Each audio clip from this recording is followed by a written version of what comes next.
Good afternoon, I'm Sean Yao, and this is One News Now. The president once again takes up the cudgels for Health Secretary Francisco Duque III, who has been receiving fresh calls for resignation. Meanwhile, the president says it is useless to reopen schools if the much-awaited COVID-19 vaccine is not yet available. Maricel Halili has the report. The same is true for all of Health our Secretary other Francisco hospitals Duque who are now III using finds this, respite in his personal boss production as he remains in hot water over his handling of the COVID-19 pandemic. In a speech late Monday, President Duterte defended the health chief over the procurement of allegedly overpriced personal protective equipment and testing tools, which are being used in the country's pandemic response. Duque was also present in the televised briefing. I would listen to Secretary Duque. But I gave him the instruction, and I admit it in public now, sabi ko sa kanya, do everything you can. I do not care if it's not cheap, if it is expensive, just go ahead and do something about it. Kasi ipit na tayo dito. The chief executive also commented on Duque's false claim that the Philippines is already experiencing the second wave of the coronavirus pandemic. The health secretary has apologized since and insisted that we are actually on the first major wave, to which President Duterte responded. Alam mo, huwag ka masyadong touchy sa issues because always there will be pro and cons. So alam ko ikaw, you are hard-pressed and I know your situation. You just tell us if that is the one that's in your the gray matter between your ears. Hindi sabihin mo, ayaw ninyo maniwala, bahala kayo, basta ito yung akin. The president also sought confirmation from Duque about the Koch couple who supposedly offered overpriced supplies to the government. But Duque swiftly denies ties to the couple and insisted he did not know them.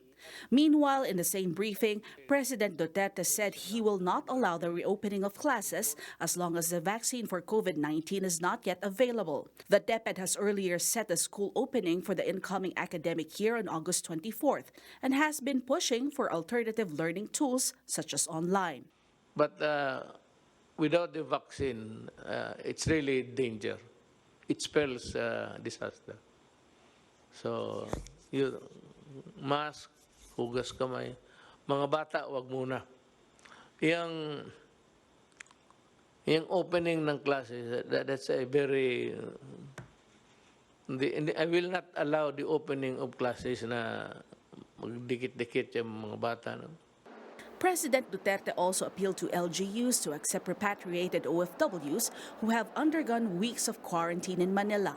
He says only the national government can impose restrictions on travel. Do not obstruct the movement of people because you run the risk of getting sued criminally. Alam mo, ladies and gentlemen, if you are listening, Pilipino to, kababayan natin. Tanggapin ninyo and provide for sequestration houses if you want. Yung doon sila i-quarantine. Pero hati-hati tayo sa problema. Total, hindi naman kami nagkulang. Whatever you need, we provide. For News 5, Faith Tobias, we are One News. The Tourism Department has assigned around 50,000 rooms from various accommodation establishments as venues for returning overseas Filipino workers. That is according to President Duterte's latest weekly report to Congress. The DOT screened and identified over 700 hotels nationwide, which have allocated more than 44,000 rooms for repatriated OFWs. Out of this figure, around 22,000 rooms are available for occupancy as of May 21st. The agency has also reached out to more than 900 non-accredited accommodation establishments to temporarily operate as quarantine facilities for returning OFWs. They have agreed to allot around 6,500 rooms. Last week, National Task Force Against COVID-19 Chief Implementer Carlito Galvez Jr. warned that isolation facilities may be overwhelmed with the return of around 42,000 OFWs until next month. And on Monday, policemen raided a shop along Recto Avenue in Manila for allegedly manufacturing fake Interagency Task Force or IATF ID cards. Members of the Manila Police District Station 4 arrested the shop's artist and 6 other individuals. Authorities seized their equipment, including computer sets with printers, along with samples of fake IATF IDs. The suspects will be facing charges including falsification of documents and violation of the Bayanihan to Heal as One Act. After scrapping an earlier bill for ABS-CBN's temporary permit to operate, the House of Representatives will now be tackling ABS-CBN's franchise renewal bid this afternoon. Reporting to us live from the Batasan, we have News 5's Ria Fernandez. Ria, how are things over there? Is the hearing in full swing? Sean, the franchise renewal bid of ABS-CBN is set to be tackled at 1 p.m. today by 2 House committees, namely the Legislative Franchises and the Good Government and Public Accountability.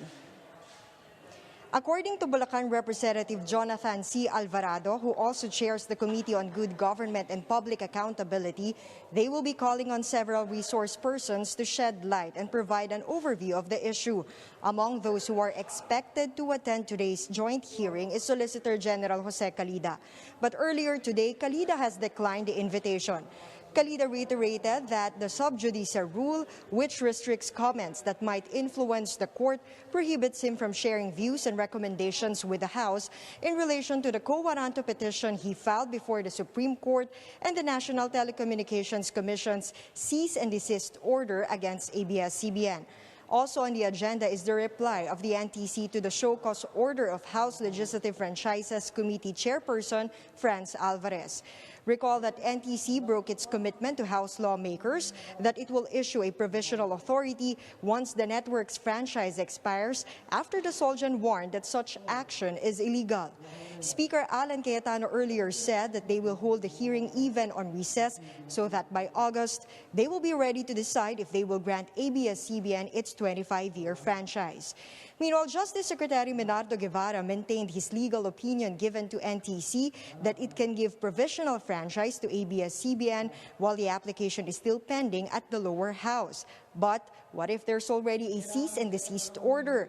Guevara said the president has the power to modify, amend, recall, or revoke any decision rendered by his subordinates in the executive branch. Sean, also expected to attend today's hearing are the executives from the ABS-CBN. That's the latest from the House of Representatives. Sean? All right, Ria, so you mentioned that 2 committees are actually hearing it today. Are we expecting a lot of the congressmen to be physically present, or are they conducting a simultaneous hearing on maybe on the platforms like Zoom or Cisco WebEx? It's going to be a mixed platforms. Some of them will be attending physically here at the session hall for the ABS-CBN franchise hearing, while the rest will be participating via Zoom teleconferencing app. They planning to be able to finish, or are there any talks over there of when they will actually finish tackling this bill? Because Congress is already due to recess. Will they be extending the session? Well, what Speaker Alan Cayetano earlier said is that the hearings will go on until July.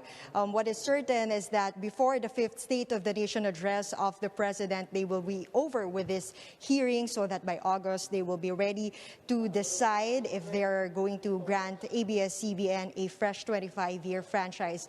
But understand that to complete the whole legislative process, ABS-CBN still needs to hurdle the Senate and, of course, the office of the president. So it will really take time.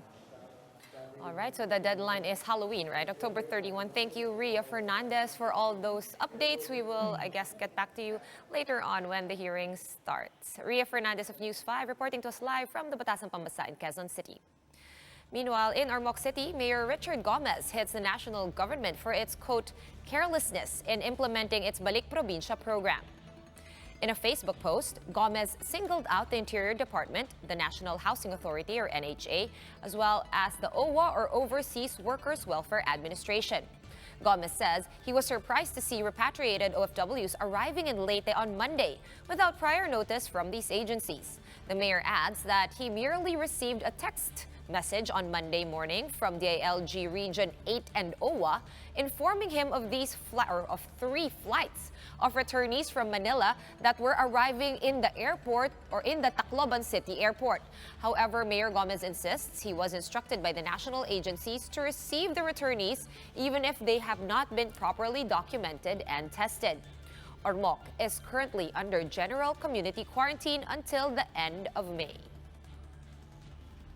India is now among the 10 worst-hit COVID-19 nations after posting its biggest single-day jump in confirmed cases. The South Asian country landed on the list after reporting over 6,900 new cases on Monday, bringing the total to nearly 140,000 infections. India's death toll, meanwhile, has surpassed 4,000. The spike in new cases comes as businesses and domestic travel in the country resumed. The federal government has not insisted that passengers be quarantined after their flights. However, several states have imposed their own quarantine protocols, creating confusion among many travelers. And just because you can't go outside or can't go out freely, it does not mean you have to say goodbye to your fitness goals during this pandemic. While the government is battling the health crisis, we also have our own battles to win. And one of those is keeping ourselves fit and mentally healthy. Justine Punsalang has a story. With COVID-19 vaccines still on the far horizon and the government still enforcing lockdown measures, one of the best ways to combat the SARS-like disease or any disease is to keep yourself fit and healthy. Fitness coach Alex Derit says all we need is to go back to basics, live a simpler life, and shy away from junk food. If you remove snacks and dessert from your diet, you will save money because you won't be spending on these non-essential food. And you already kasi you're not taking in these excess calories na hindi naman kailangan. Derit adds that eating natural food could further boost the immune system. Actually, even better than vitamins and supplementation, it's best to get all of the nutrients from meals because that's natural and that's what our bodies are used to. Adding several minutes of workout once a day not only keeps the body strong and in condition, but also helps improve our mental health. Because exercise, even just a few minutes per day, is actually going to release endorphins. And yung ginagawa ng endorphins is their happy hormones. Just like with diet, Derit suggests that workouts should be kept basic, especially for those who are new to exercising. Examples are the basic squats, lunges, push-ups, and jumping jacks. There are other options as well, such as dance workout like Zumba or jogging. Derit explains that doing any physical activity, even household chores, is better than just sitting down or laying down. This is exactly what Jean, an OFW, is doing. She, together with 6 others, were supposed to fly out of the country but were left stranded because of the community quarantine. Mas okay po na mag-jogging kami, lalabas yung mga pawis namin para yung parang hindi kami nabuboring sa boarding house namin. Meanwhile, Ian and his brother finally got to take their bikes off for a ride after 2 months of ECQ. Nakasanayan na po namin na mag-bike dati po, tapos natigil lang po nung quarantine. Medyo nakakahingal po sa umpisa kasi ang tagal po napahinga, pero okay lang po, bumabalik po yung feeling. Whatever physical activity you choose, make sure to drink lots of water and sleep early to keep yourself hydrated and charged up. For News 5, Justine Punsalang. We are One News. For more updates, follow News 5, The Philippine Star, and Business World Online. I'm Shania. We now throw you back to Malacanang's virtual press briefing on the COVID-19 crisis. Good afternoon.